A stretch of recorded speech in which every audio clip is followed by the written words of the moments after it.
में सर आपका। जी जी, धन्यवाद सर, जो आपने हमको इस लायक समझा कि आप हमको अपने प्लेटफॉर्म के माध्यम से बोलने का कुछ मौका दिए। धन्यवाद सर, बोला जाए। जी जी जी, धन्यवाद सर आपको भी।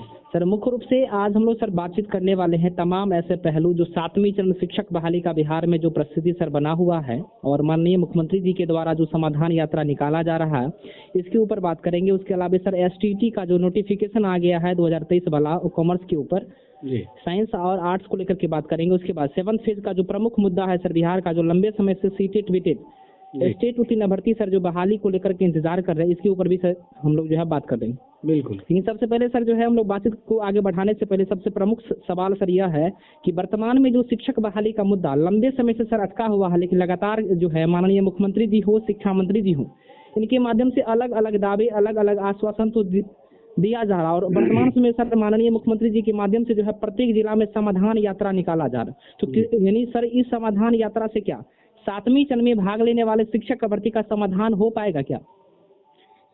बहुत अच्छा सवाल है सर आपका, लेकिन इसका अगर क्लियर कट अगर आप उत्तर सुनना चाहते हैं तो जी जी देखिए, इससे समाधान यात्रा जो इन्होंने निकाला है, इससे हमें नहीं लगता कि 7वां चरण हो या फिर कोई भी ऐसा अभ्यर्थी जो कॉम्पिटिटिव एग्जाम के लिए एबल है और वो अपनी नौकरी सुनिश्चित कर रखा है कि हमको गवर्नमेंट से ले लेना है, वैसे अभ्यर्थियों को इस समाधान यात्रा से कोई लाभ नहीं होने वाला है।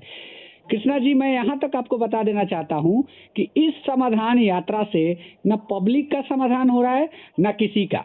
इसका रीजन ये है कि आप देखे होंगे माननीय मुख्यमंत्री जी किसी ऑफिस में जाके बैठ जा रहे हैं या फिर जो उनके चहेते हैं उनके पास इनके सभा का आयोजन को किया जा रहा है।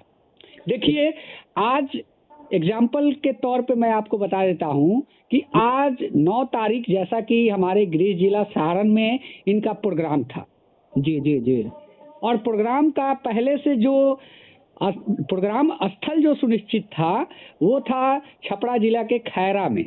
जी जी, एट अ टाइम पता चलता है कि मटिहान में इनका प्रोग्राम और सभा का आयोजन रखा गया है। जी, लेकिन सर सवाल तो सर बनेगा समाधान यात्रा का नाम समाधान जब रखे हैं, जब उस समाधान यात्रा से जनता का समस्या हो, अभ्यर्थी का समस्या हो, समाधान नहीं हो पाएगा तो फिर इस समाधान यात्रा का सर मायने क्या रहा? हम ये मान के चलते हैं कि 7वें चरण अभ्यर्थियों की जो मतलब क्या कहते हैं, जो स्थिति परिस्थिति जो भी है, समस्या है, उसको तो सुनने के लिए ब्रेक लगा दिया जाता है, कहीं ना कहीं से फोन करके उनको अवरुद्ध किया जाता है। मेरे को कल रात में पटना से फोन आया था सर। जी जी जी, मतलब सर आपके कहने का उद्देश्य यही हुआ कि माननीय मुख्यमंत्री जी के द्वारा जो समाधान यात्रा निकाला जा रहा है इससे किसी पब्लिक को कोई बेनिफिट नहीं मिलने वाला है, अभ्यर्थी तो भूल जाए। चलिए सर, अभ्यर्थी तो भूल जाए कि उनकी समाधान होगी, यहाँ पे पब्लिक की समाधान हो रही है कि नहीं ये भी नहीं देखा जा रहा है। अब दूसरा मैं बता देना चाहता हूँ, 1 मिनट सर। जी, आपने हमको कुरेदा है तो मैं इसका जवाब भी देना चाहता हूँ, इजाजत हो तो दूंगा। बिल्कुल बिल्कुल बिल्कुल सर। माननीय मुख्यमंत्री जी उसी जगह पे जा रहे हैं जहाँ पे कुछ अच्छे कार्य हुए हों। जी जी सर, बहुत सारी मतलब समस्याएं हैं जहाँ पे वो नहीं जा रहे हैं। मतलब साफ हो गया सर कि समाधान यात्रा से पब्लिक का कोई समाधान प्रॉब्लम का नहीं होने वाला है, अभ्यर्थी का समाधान नहीं होगा। दूसरा सवाल सर एसटीटी 2023 का जो सर विज्ञापन जारी किया गया है, सिर्फ कॉमर्स वाले अभ्यर्थी को ही आवेदन देने का मौका लिया जा रहा है। मतलब साफ है कि सिर्फ कॉमर्स वाले को ही एलिजिबल माना गया है। तो फिर साइंस और आर्ट्स वाले अभ्यर्थी सर कहाँ जाएंगे? क्योंकि सवाल तो सर बनेगा, साइंस और आर्ट्स वाले अभ्यर्थी कमेंट करते हैं, लगातार उनके माध्यम से प्रश्न पूछा जाता है कि आखिर ये दोहरी नीति क्यों? जब एसटीटी 2023 का नोटिफिकेशन रिलीज किया गया तो सिर्फ कॉमर्स वाले को ही मौका क्यों, साइंस और आर्ट्स वाले को मौका क्यों नहीं? सर इसका जवाब दीजिए आप। देखिए सर, एक चीज और है, यहाँ पे पेपर 2 के लिए अप्लाई कराया जा रहा है। जी जी, और आपको पता होना चाहिए कि जो किशोर जी थे जिन्होंने कैलेंडर जारी किया, जी जी, उन्होंने फरवरी मार्च से स्टेट का आवेदन के लिए भी बात कही है।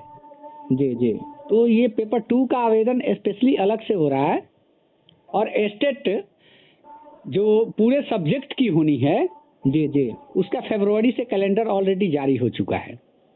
मतलब और रही बात यहाँ पे साइंस आर्ट्स का फरवरी में सर होगा sir. STT sir science arts का फरवरी में सर होगा आपके कहने का हिसाब से? जी जी, कैलेंडर के हिसाब से, कहने के हिसाब से नहीं, कैलेंडर के हिसाब से। यहाँ पे प्रश्न ये बनता है सर जी जी कि क्या जो अभ्यर्थी अभी तक पास हुए हैं, जी जी उन्होंने केस भी लड़ा, not in merit list, in merit list का केस भी लड़ा, बहुत उस पर सारे। भी सर हम बात करेंगे, उस पर सर हम बात करेंगे, क्योंकि STT 19 वाले भर्ती पर सर बात कर, लेकिन सर हमारा प्रश्न पूछने का उद्देश्य यह था सर, STT 2023 जो नोटिफिकेशन निकाला गया है तो सिर्फ इसमें कॉमर्स वाले को है, और सर आपका जवाब यह है कि फरवरी में फिर से साइंस और आर्ट्स वाले को मौका मिलेगा, लेकिन सर जो कैलेंडर जारी की गई थी उसमें तो सर कहीं से कोई उल्लेख नहीं है कि STT साइंस और आर्ट्स को मौका मिलेगा, सिर्फ STT लिखा हुआ सर उसमें। ये सर, ये पेपर जो है आपका, जो अभी आवेदन चल रहा है जिसका पेपर 2 का चल रहा है, ये पोस्ट ग्रेजुएट 10+2 के लिए चल रहा है ना? बिल्कुल बिल्कुल बिल्कुल, पेपर 2 के लिए है जी सर। लेकिन सर यानी मतलब साफ है सर वही कि पेपर 1 वाले जो अभ्यर्थी छूट गए हैं, या जो साइंस और आर्ट्स वाले अभ्यर्थी छूट गए, क्या फरवरी में उनको 100% सर मौका मिल जाएगा क्या आवेदन का? बिल्कुल सर, या बिल्कुल ये तय है, क्योंकि कैलेंडर में, लेकिन देखिए 100% नहीं कह सकते हैं।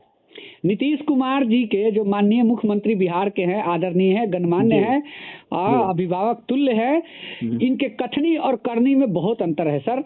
ये आप कह रहे हैं ना कि ये समीक्षा यात्रा जो कर रहे हैं, समाधान यात्रा, जी जी जी, यहाँ भी उन्होंने समाधान नहीं देखा है, पेपर देखा है।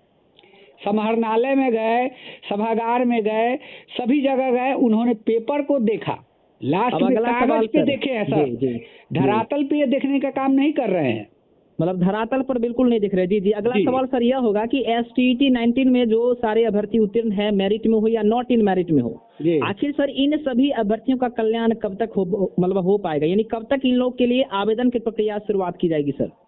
देखिए सर, इनके हिसाब से पता है, जो प्रवक्ता महोदय, इन दोनों के प्रवक्ता महोदय अभी तक जो बातें कहे हैं, जी जी, और इनके कहे अनुसार क्या है कि अभी तक के जितने भी पास अभ्यर्थी हैं, किसी राजनीतिक पार्टी से प्रेरित अभ्यर्थी हैं। जी, इनकी मंशा ऑलरेडी 2-4 महीने पहले भी क्लियर हो चुकी है। जी, उसी आंदोलन में अभ्यर्थी मार खाता है तो तेजस्वी प्रसाद ट्वीट करते हैं कि जल्द ही कार्रवाई होगी, और एक दिन बाद उन्हीं के प्रवक्ता के द्वारा यह कहा जाता है कि यह RSS या फिर भाजपा के एजेंट थे, बसों में भर भर के पूरे राज्य के पूरे जिलों से अभ्यर्थी आए थे, या फिर दंगाई आए हुए थे, और इनको फंडिंग कहां से हुआ इसकी पता लगाई जा रही है।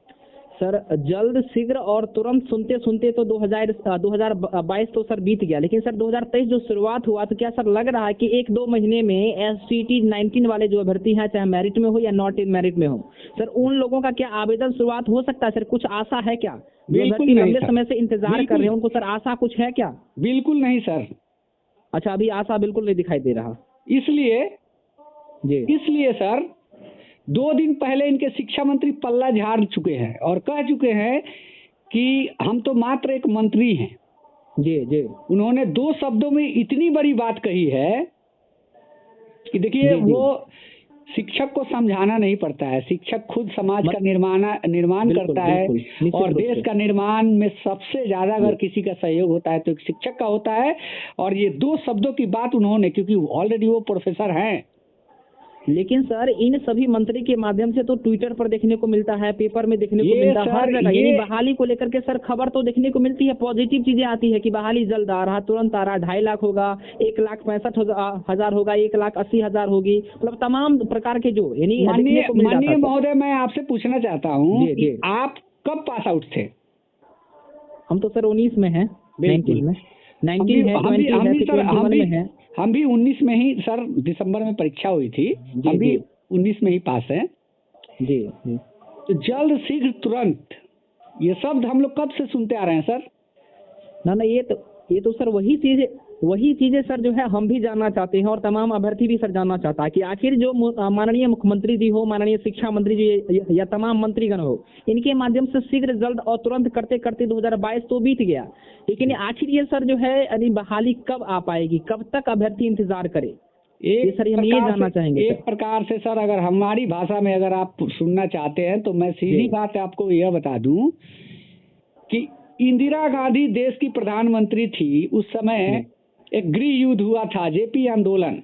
जी जी जी जी जी, अब वो समय आ चुका है कि बिहार भी एक जेपी आंदोलन की तरह के आंदोलन की मांग कर रहा है, क्योंकि बेरोजगारी इस प्रकार से बढ़ गई है और ये नेताओं जो समझते हैं कि हमारे पूरे जो है ना सब गुलाम हैं।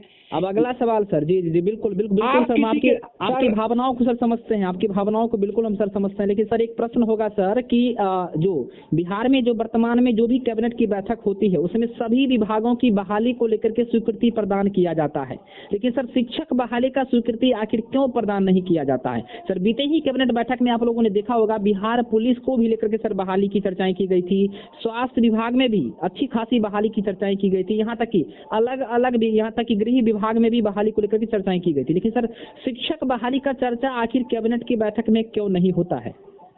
इसलिए सर कि शिक्षक जो है एक बहुत बुद्धिमान सेक्टर है, मतलब कि इसको इतना ज़्यादा है कि सारे कार्य में इसको ही इम्प्लीमेंट करना रहता है।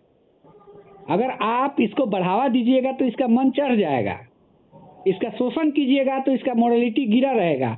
और नीतीश कुमार के शासन में यह देखने को मिला है कि आप देख लीजिए, हम तो शिक्षक अभ्यर्थी हैं, जी जो जी जी शिक्षक हैं उनको किस प्रकार की कार सौंपी जाती है आप देख लीजिए। कोई सड़क पे बाथरूम कर रहा है तो आप व्हिसिल बजाइए, बताइए शिक्षक किसी से मार करने जाएगा?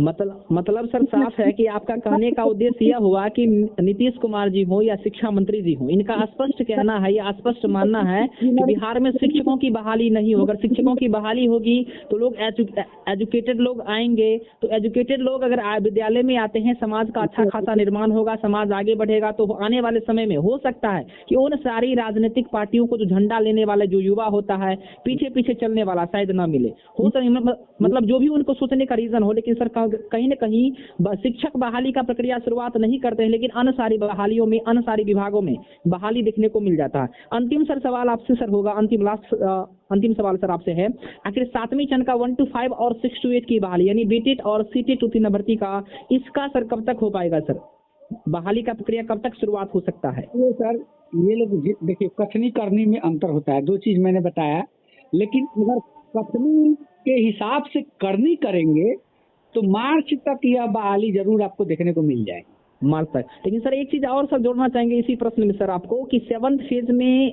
प्राथमिक का और माध्यमिक उच्च माध्यमिक का, क्या ये सर दोनों साथ में बहाली आ सकता है क्या? बिल्कुल आ सकता है। गवर्नमेंट आप देखिए सर, जी जी 3rd phase, 4th phase, 5th phase, जी जी प्रक्रियाएं जो है एक साथ चली है सर। जी एक साथ का कहने का मतलब ये नहीं हुआ 6 महीना डिस्टेंस हुआ, 8 महीना डिस्टेंस हुआ, इसके हिसाब से चला है। अभी क्या है, छठा चरण के बाद छठा खत्म होने दीजिए वाली कहानी आ गई। जी जी देखिए ये लोग किस तरह से मतलब अपनी माइंड सेट को ये किए हैं। जी जी एक सवाल सर और जोड़ना चाहेंगे सर आपको, सर नियमावली 2022 की जो सर बातें की जाती है हमेशा इसके बारे में जो है अपडेट आते रहता है, लेकिन सर आखिर नियमावली 2022 कब तक जो है जारी हो सकता है? साथ में ही नियमावली 2022 में जो 60-40 का जो रेशियो की चर्चाएं थी कि क्या सर सच में 7th फेज में 60-40 का ही नियम लगेगा, या हो सकता है कि पिछले वाले जो नियमावली था उस नियम के आधार पर सर बहाली होगी? देखिए इसका सर जवाब दे दीजिए। गवर्नमेंट चेंज हुई है, जब जी जी गवर्नमेंट चेंज होता है ना सर, तो उसकी अपनी कुछ पॉलिसी होती है। जी तो ये जो 60-40 का रेशियो है ना सर, जी तो हमें लगता है कि लग जाएगा, क्योंकि माननीय शिक्षा मंत्री चंद्रशेखर जी जो है जी जी ये बात कहा जा चुका है कि 60 रेशियो रहेगा, क्योंकि देखिए अभ्यर्थी जो है मतलब क्या है कि अपना एफर्ट को लगातार लगाता है और आगे चल के बेटर करता है। जी जी जी जी तो इसको तो उसका मिलना चाहिए ना कुछ। मतलब सर साफ हो गया, आपका कहने का सर उद्देश्य यही है कि 7वां चरण की बहाली में 60-40 का नियम लगेगा और उसी के आधार पर बहाली होगी, जिसमें आपको डोमिसाइल हो गया, ऑनलाइन हो गया, सेंट्रलाइज हो गया, इन तमाम नियमों को सर उसमें लागू की जाएगी क्या सर? वो सब रहेगा। और उसके बाद सर महिलाओं की अनुपस्थिति में जो पुरुष अभ्यर्थी हैं जिनको लग रहा था कि लंबे समय से हम लोग को भी मौका दिया जाए, चूंकि बहुत सारे सीटें खाली रह जाती थी, तो सच में सर क्या पुरुष को मौका मिल पाएगा इस बार महिलाओं की सीट पर? सर महिलाओं की सीट पर मतलब बच्चे जी जो हुई अनुपस्थिति पर, मतलब अगर महिला अगर नहीं रह पाती है, उपलब्ध नहीं है उस स्थिति में, जी जी मिले। बिल्कुल। आपसे सर बात करने के लिए सर बहुत थैंक यू सर आपको, क्योंकि आपने अपना कीमती समय सर दिया, इसके लिए धन्यवाद आपको तहे दिल से। धन्यवाद सर आपका एक बार फिर से कि आपने हमें